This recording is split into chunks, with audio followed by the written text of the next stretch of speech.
Cronkite News. Day 2 of the Republican National Convention, with some big names expected to speak, including Arizona Senate candidate Kari Lake. We'll have a report from Milwaukee coming up. Plus, how fans who are going to the WNBA All-Star game should prepare for the hot temperatures. And hear from Colorado head coach Deion Sanders on the addition of former Sun Devil BJ Green. Good evening and welcome to Cronkite News. I'm Lucas Metzner. And I'm Rachel Masson. Thank you for joining us. We are getting you ready for the WNBA All-Star game that is taking place in Phoenix this weekend. From the weather to the increased foot traffic in downtown Phoenix, we have team coverage of the big event. Katrina Villarreal is at the Footprint Center to tell us how local businesses are preparing. But we start with Taylor Mazok, who has more on how visitors can cope with the heat. Taylor. At this time last year, temperatures reached all the way up to 117 degrees. As visitors make their way to Phoenix, they will surely be greeted with a warm, or dare I say hot, welcome. The city of Phoenix is preparing for the sold-out WNBA All-Star game. That doesn't just mean putting up posters and banners. They're also trying to make this hot weather just a little bit more comfortable for visitors. Michelle Litwin from the city's heat response team tells us that the city is working on all sorts of communication efforts, which includes a know before you go guide. And that includes wearing appropriate shoes and clothing, drinking water before you go, knowing the route that you're going to take from the parking structure or your hotel to the arena. The city is preparing heat relief stations throughout Phoenix, which will include readily available water and cooling towels. I think it shows a lot of initiative on the city's part, on the league's part, to say we want this to be a heat-ready event, right? Like, we want people to be safe while they're here, and this is how we're going to do it, and we are really prioritizing making this happen. While the city can only prepare so much and inform visitors on how to stay safe, it is ultimately up to the basketball fans on the precautionary measures they choose to take. Olivia Holt at the Arizona College of Nursing explains that planning is a crucial step in ensuring you are safe in the heat.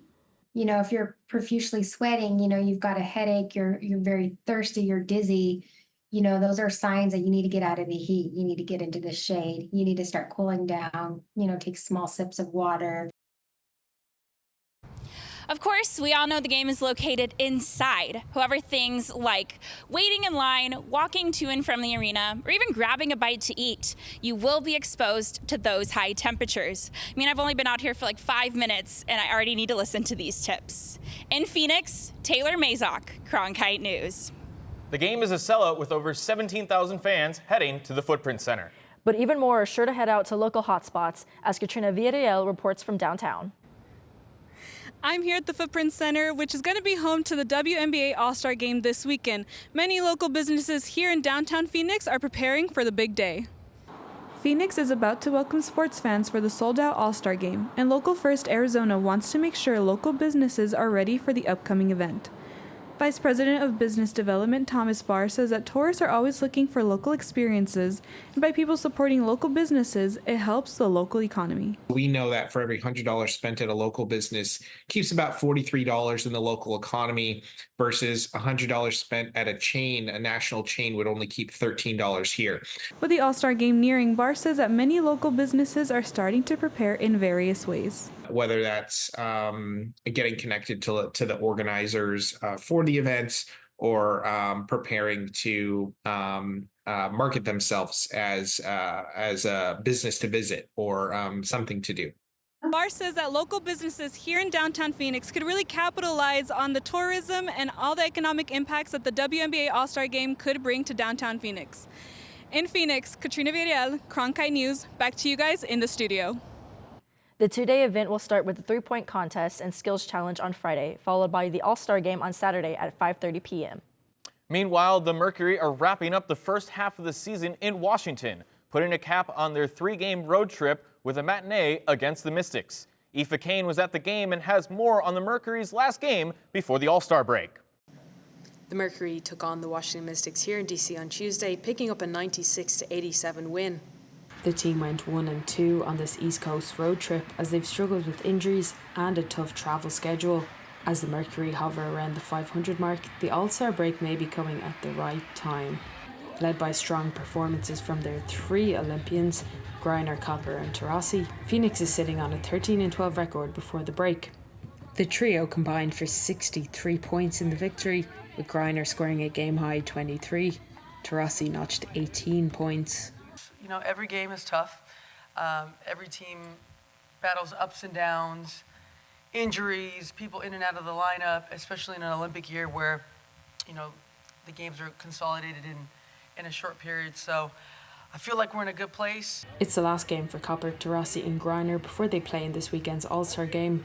In Paris, the Olympic team will be vying for an 8th consecutive Olympic gold medal. Taurasi was on 5 of those teams. I mean, my favorite part of the Olympics is opening ceremonies. You know, when you're in that tunnel and the whole delegation is with you, every single American athlete that's worked so hard.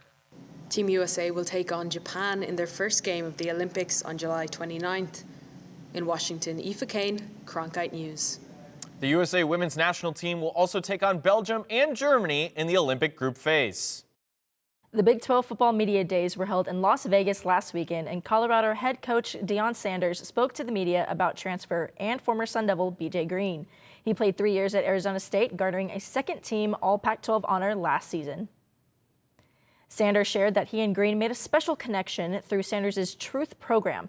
He actually coached Green in Texas and is elated to be reunited with the defensive end. BJ Green is already a leader. Do you know that BJ Green played for me when he was 5 through 7 years old with Truth in Dallas, South Dallas. So he's been a part of my life for a long time, and they raised him right at Arizona State, and for him to come over now, it's phenomenal. Green will add needed depth to Colorado's defensive line, amassing twice as many sacks as the team's edge rushing leader from a year ago. The Buffaloes kick off the season on August 29th against North Dakota State at Folsom Field. The Birds are learning to navigate the nest that is the NFL. Arizona Cardinals defensive coordinator is liking how the defense is progressing before the upcoming training camps.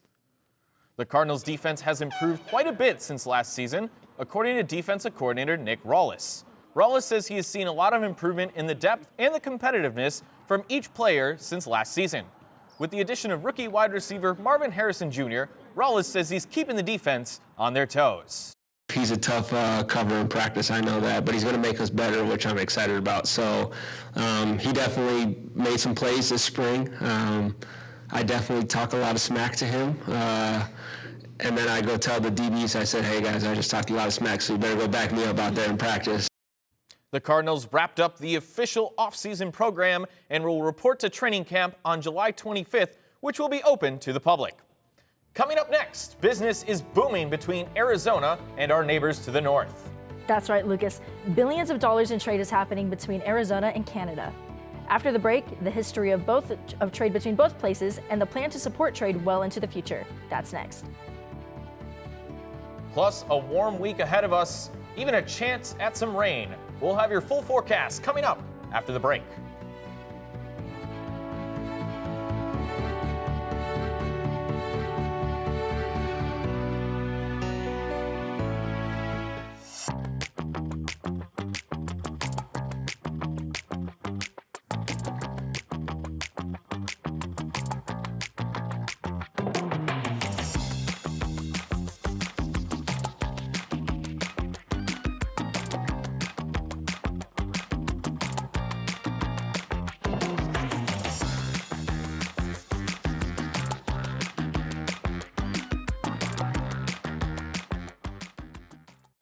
ASU's one and only student-run radio station, Blaze Radio, provides students with opportunities to cover a variety of topics.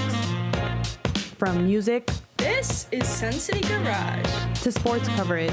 Against the Brewers in his last outing, he went to news. The bill also gives parents the ability to see. And entertainment updates.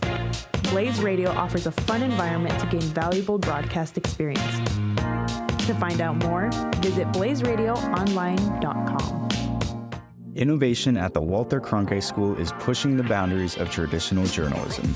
Storytelling has evolved over the years. This is part of that evolution. Students in the Innovation and Entrepreneurship Lab are using emerging technology to create scenes in augmented and virtual reality coding playable games, and bringing the audience into the story. They're only limited by their imagination and their willingness to learn. Find out more at cronkite.asu.edu. Welcome back. While Arizonans opt to play more popular sports like basketball and football, one lesser-known sport available is rugby. Although rugby is not an AIA-sanctioned sport, there are still ways to get involved with the game. I had the chance to learn more on one organization aiming to share the sport. Although rugby can be seen as a dangerous sport, it can be fun for all ages. One organization that aims to share the sport and get new players involved is Play Rugby AZ. Play Rugby AZ allows youth and adults to gather and recreationally play touch rugby. By playing touch rugby, it allows newcomers to learn the game in a safe manner.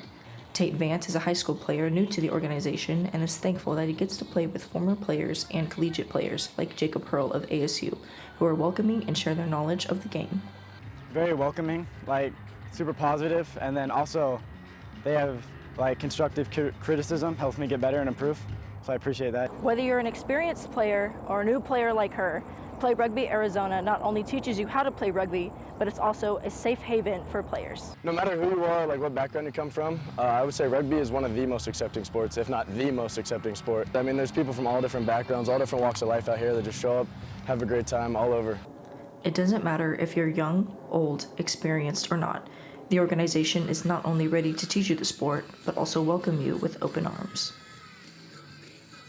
For more information on the organization and touch rugby schedules, please visit playrugbyaz.com.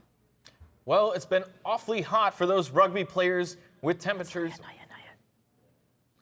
Well, it's been awfully hot for those rugby players with temperatures well into the triple digits. Joseph joins us now from the Cronkite Weather Center to fill us in on what we can expect over the next few days. Thank you guys so much. Let's take a look at our Tuesday evening planner we got going on here for the rest of tonight. Right around 8 p.m. will be between 108 and 106 degrees, and we'll cool off a little bit right around 10 p.m. at as low as 101 degrees. But let's look at some of those lower temperatures, though, for tomorrow morning here on Wednesday. Now, Phoenix right here on the map is going to be 90 degrees, but it's only actually going to get hotter. Take a look at this jump right here on screen for our highs for Wednesday. 111 degrees here in Phoenix in the valley, but that's not the hottest place though on the map. That actually belongs to the two cities here in Lake Havasu City and as well up here at Bullhead City at 114 degrees. Now, our futurecast here for tomorrow, we're getting some chances of rain across the rest of the United States here, along the East Coast as well as the South. But Arizona is also going to get a little bit of rain here. Let's take a closer look right now on screen. You can see some chances of rain across Arizona, but it really doesn't hit Phoenix too much here. That's going to go all the way back on through Friday, and we'll see some chances of some cloud coverage as well.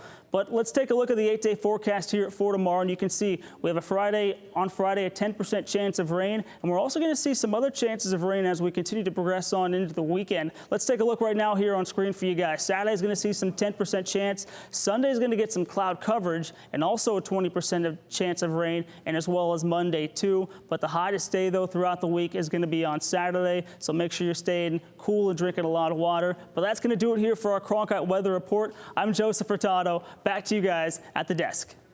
Thank you, Joseph. Migrant encounters at the border dropped in June, down 29% from the month before. That's the lowest monthly number of encounters since January of 2021. According to Border Patrol, the 7-day average is down to less than 1,900 immigrant encounters per day. Back in June, President Biden announced a temporary suspension on the entry of some non-citizens along the southern border. $2.3 billion in export trade is the amount of money that went between Canada and Arizona in 2021. Canada is now opening a new trade office here in Phoenix thanks to booming business between Arizona and Canada. Regan Gallo explains just how much Canada is impacting us day to day without us even realizing it. Where else can you take this large amount of money because you're limited for investments in the country of your own country of Canada? And what better place, what safer place to invest your people's money than in the state of Arizona? Historically, Arizona welcomed Canadian miners and then later on snowbirds. Today, businesses like Circle K, Cold Stone Creamery, Epcor, Hudbay Minerals, and Bank of Montreal are some of the Canadian businesses that impact Arizona economies. So the first, second, and third largest private water utilities in the state of Arizona are Canadian. Williamson says Epcor has invested about $3 billion here in Arizona to solve the water crisis issue. But that's not the only Canadian industry that spans across Arizona. There's also private equity, minerals, goods, services. And what does that mean for all of us? That's a lot of jobs. But those are really careers. That's how people buy their first home. That's how they buy their car. That's how they upgrade from their first home to a nicer home or to better cars. Consul General Zabe Sheikh says there are about 500 Canadian companies in Arizona offering around 24,000 jobs. New plans to open a Canadian trade office in Phoenix will enable Canada and Arizona to grow their partnership even more. And also so that business could be done much faster than maybe it takes since we haven't had a kind of a real footprint there. With bipartisan support, Arizona is also opening their own office in Toronto with about 100 American companies in Canada. We're watching Asia get more complex, and we're watching Europe get more complex, and Canada and Canadian funding and interests are coming back to North America. In Phoenix, Regan Gallo, Cronkite News.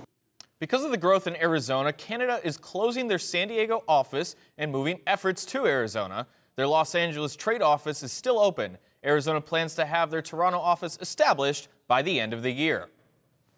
And after the break, a look at news headlines from across Arizona and the nation. That's right, Lucas. We'll take a look at President Biden's plan to put a stop to rate increases on your rent. Plus, a report from day 2 of the Republican National Convention underway in Milwaukee. We have a reporter on the ground who will fill us in on today's events.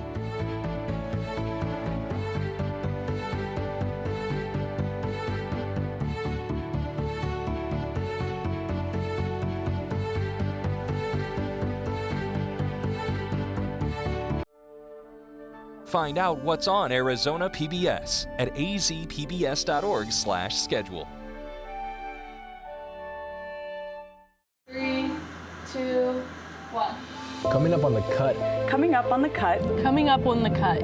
How students can build their broadcast journalism portfolio with opportunities to learn more about on-air reporting and studio production.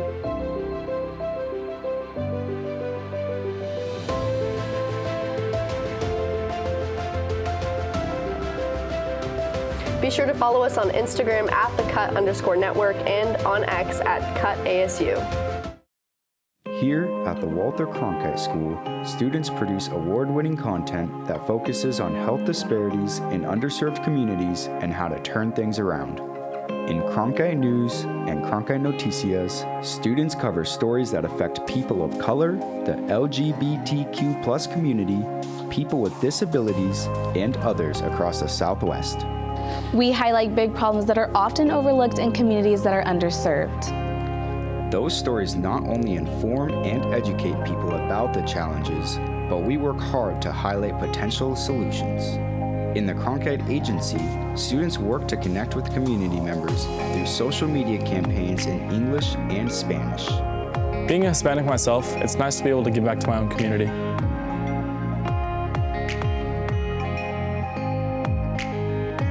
Find more of our health coverage at cronkitenews.azpbs.org.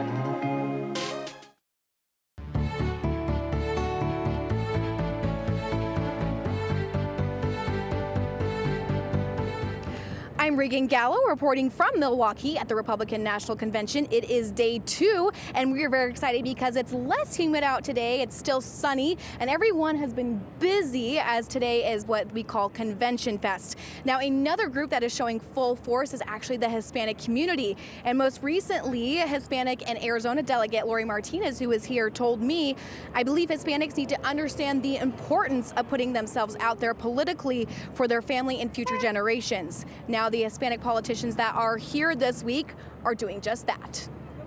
30% of the population of Arizona is Hispanic. So if I were any candidate, you need to pay attention to that voting bloc. One thing Florida Congresswoman Maria Elvira Salazar thinks will connect is the idea of dignity for Latinos, which she believes the Biden administration has done a disservice.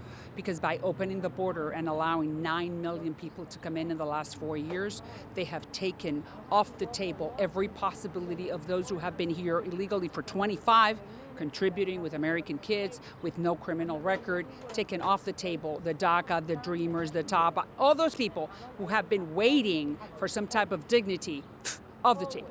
Texas Congresswoman Monica De La Cruz noted the economy and current inflation will sway Latinos to vote for Donald Trump. As Hispanics, we have bigger families, more mouths to feed. And so at the end of the day, it's who is going to help me put food on the table. Following the attempted assassination on former President Donald Trump, De La Cruz said, like any other American group, safety is the utmost importance to Latinos. Your families fled Latin America because of political persecution. We want a safe country, and we will not tolerate this. The theme of the convention today is Make America Safe Again, and tonight we're going to be hearing from Arizona Senate candidate Kari Lake. And in her campaign talk, she's talked about that crime is exploding in the state. So we're interested to see if she's going to mention that in her address.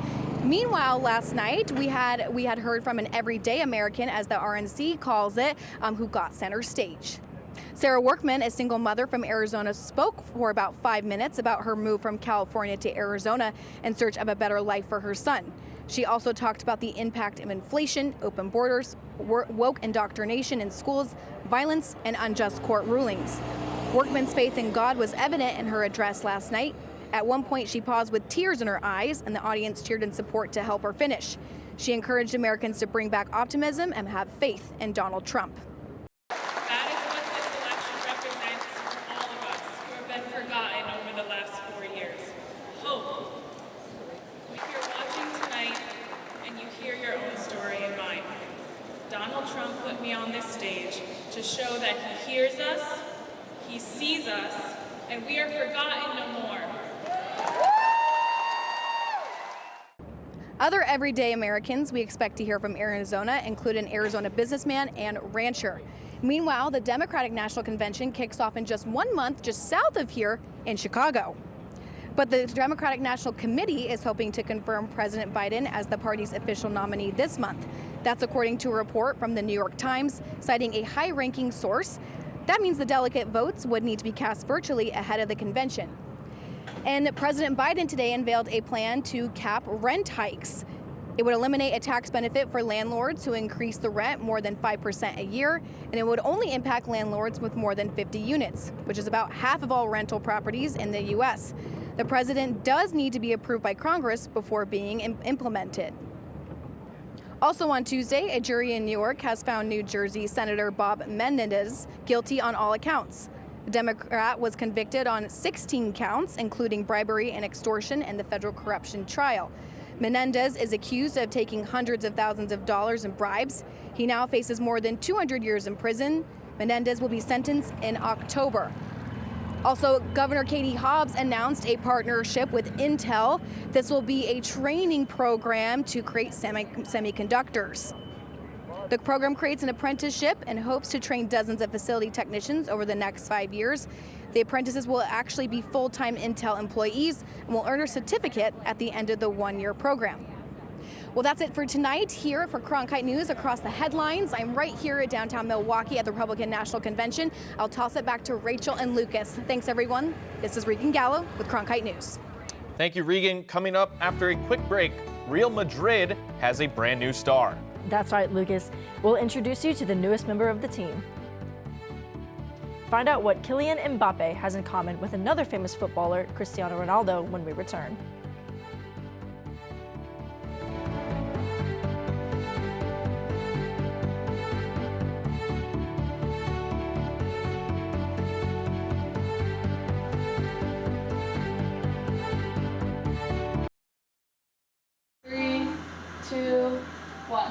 Coming up on the cut.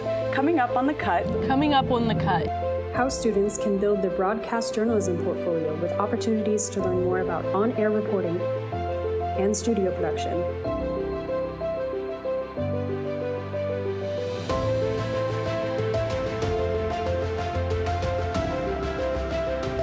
Be sure to follow us on Instagram at @thecut_network and on X @cutASU. Here at the Walter Cronkite School, students produce award-winning content that focuses on health disparities in underserved communities and how to turn things around. In Cronkite News and Cronkite Noticias, students cover stories that affect people of color, the LGBTQ+ community, people with disabilities, and others across the Southwest. We highlight big problems that are often overlooked in communities that are underserved. Those stories not only inform and educate people about the challenges, but we work hard to highlight potential solutions. In the Cronkite Agency, students work to connect with community members through social media campaigns in English and Spanish. Being a Hispanic myself, it's nice to be able to give back to my own community.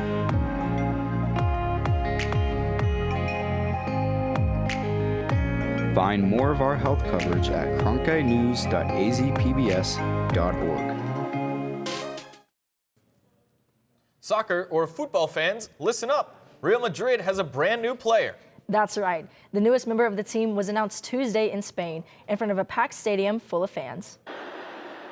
Buenos días a todos.